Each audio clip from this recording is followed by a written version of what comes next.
Hey Reagan, thanks for being here. I assume you're probably in school or going to class or something. But thanks. Thanks for listening. I went to an estate sale this morning and I was so excited at what I got, and probably nobody else will be, but I am, and I just wanted to be an excited nerd and show what I got.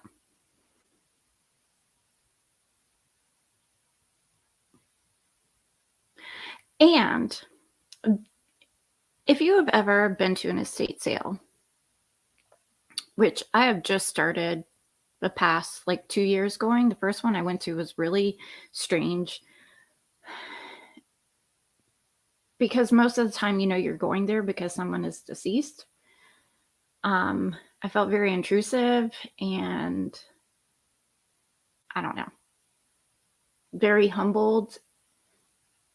But there are some hardcore people who just stuff, which I get it if you're finding something very valuable, but I kind of like to just be a little bit more respectful for why we're there. But maybe that's just me. Some people were giving me the side eye this morning because I just found this estate sale by driving back to my house after dropping the kids off to school. And there was a little sign up sheet. Apparently I got there like an hour early. And I literally could walk there. It's downhill. But signed my name, came back, and there was a handful of people outside, and they were giving me looks because I don't know, I guess it's like first come first serve. I'm after what I'm after. They're asking me if I was a reseller, and I'm like, no, I just like weird stuff. And some people do go in there and buy furniture and things too. We've bought like a little small coffee table from an estate sale before, and you can get good deals. But some people are there as like vintage dealers. And I was just trying to strike up a conversation while we are all awkwardly standing outside of a person's home that we don't know, who has since passed away, and we're waiting to go get their stuff. So I just asked, what are you looking for? What are you interested in? And they're like, oh, little treasures. I'm like, oh, okay. So if you go to an estate sale, know that there are some nice people there, and then there are some hardcore, I get mine, you better get yours. But I digress. My interesting, cool thing that probably only I and maybe old men will like, because it only seems like old white men kind of like this stuff, and me. I was an old white man in my past life. No, I wasn't. Ooh. So this gentleman had, I don't know, my thing is paper. Someone in the antique vintage world at a antique flea market recently told me that. They're like, you're a paper person. That's your thing. I'm like, I feel like you're right. And it makes sense because they do good letters, right? So this gentleman who passed away, God bless his soul, had a lot of newspapers from pretty significant historic events, and kept them in little clear packaging.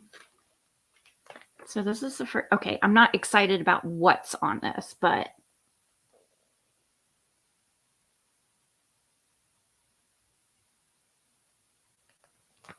papers from Kennedy's assassination in the best condition I would expect them to be in, being papers, newspapers that aren't, expected to last long. There's another paper that has Jackie O and her children on the front of the funeral. You can see that. And then her at his casket. And then I found some even cooler things, in my opinion. Where is trying to do these in like chronological backwards order. So from 1969, have paper when they first landed on the moon. And again, these are all in like really pristine condition for what they are. Probably not for long, because I own them. But folks, this is history. And then not only just the main event that is on here, but again, there are articles from different things that were happening local in that area, or advertisements also, like this one here. Oh, boop, boop, boop, boop, boop, boop. So this is, from 63, says time to look your prettiest. World's best permanent waves. Usually as high as $25, all for $4.45, including shampoo, set, and haircut. Never any extra charges. Guaranteed to be your best ever. Any finest nationally known wave from our large fresh stock. Sounds weird, like cattle? Skillfully salon styled by our expert beauticians who have years and years of precious experience. Your hair will be more beautiful than ever and easier to manage, even if it's fine, dry, gray, bleached, or tinted. Andre Duval, Cleveland's one price permanent wave salon. A lot of these are from Cleveland. I guess maybe he lived there at one time. Fashionably styled shampoo and set, $1.75. Oh, something from Pensacola. JC Pensacola. I'm JC, and I know where Pensacola is. My husband is a physician, and my question is about introductions. Oh, huh? I don't know. We'll read it later. But you can, again, kind of get a sense for like what was happening in that area. Advertisements to me say a lot of the mindset of society at the time, with the vacuum cleaners and like, make your husband happy, get the best vacuum out there. So here's another one from 1945.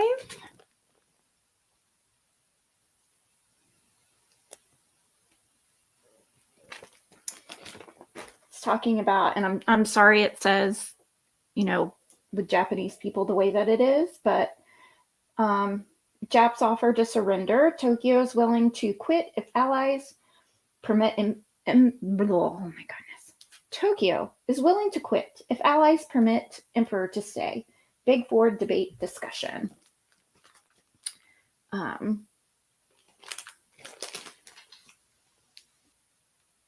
War bulletins. Only surrender can stop atom bombs.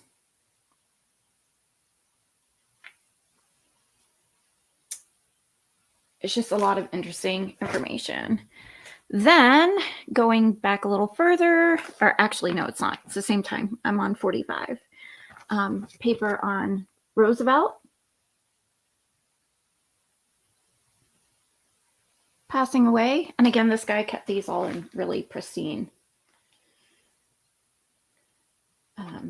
condition.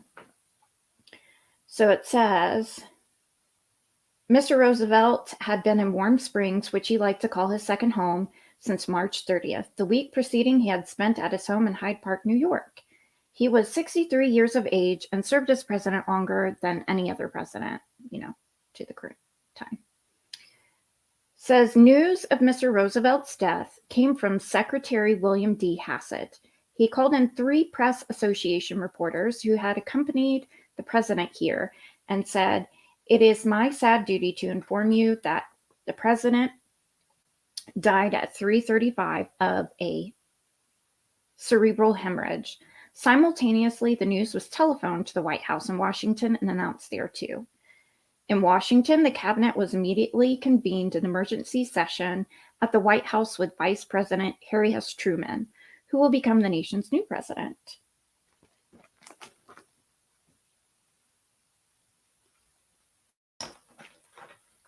Oh, and then here is another one from 45. I don't know why I find this one really cool.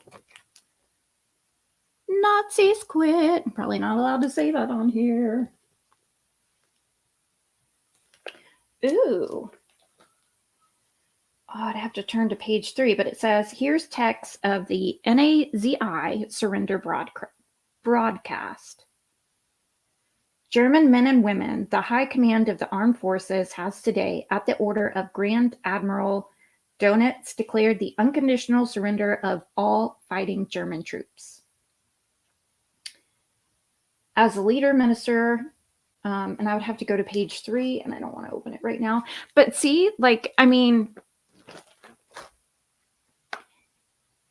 with these, it's easy to get and read history and also maybe match it to what we're being taught to see if it's similar to or different than what we know today and what we're being taught today.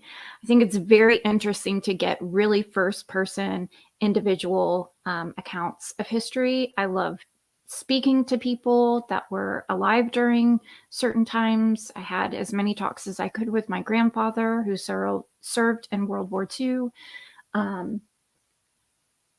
And those little tidbits of information that kind of enrich what we already know are in different things like this: Bibles, almanacs, newspapers.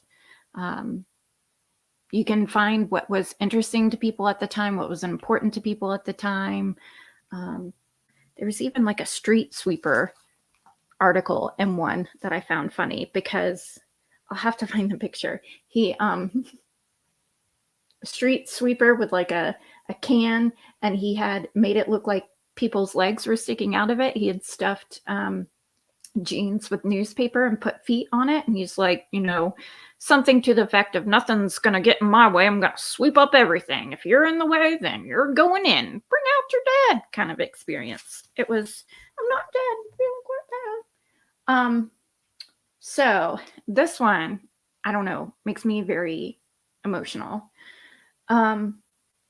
Tuesday, September 4th, 1945, one of history's truly dramatic moments is caught in this picture of U.S. Marines planting the Stars and Stripes on Iwo Jima.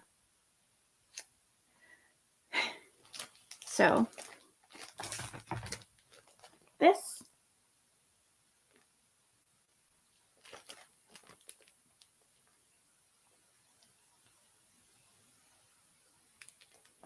makes me a little emotional, because mankind can be not kind. And it's interesting to have the experience of knowing people on both sides of war, and your heart going out to each of them, if you know them more intimately, no matter what they may have done or what their society may have done, not them personally, but this is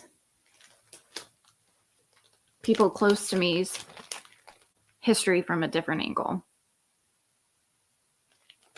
And it just kind of gives me pause. Makes me remember that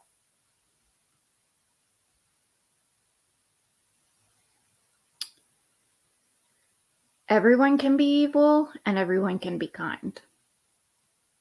So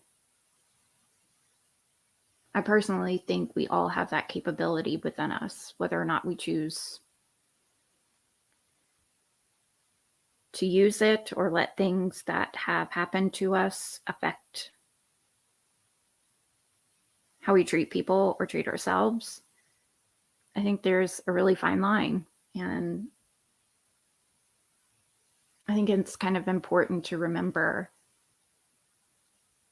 that no one is above the evil that can be in their hearts. Knowing what man is capable of, I think is really important. Just a good reminder to check yourself before you wreck yourself. So that's why I like history and I like these things. It just it means a lot to me, and it's very thought provoking. Is poignant the word? I don't know words, but yeah, I just wanted to share my nerd haul.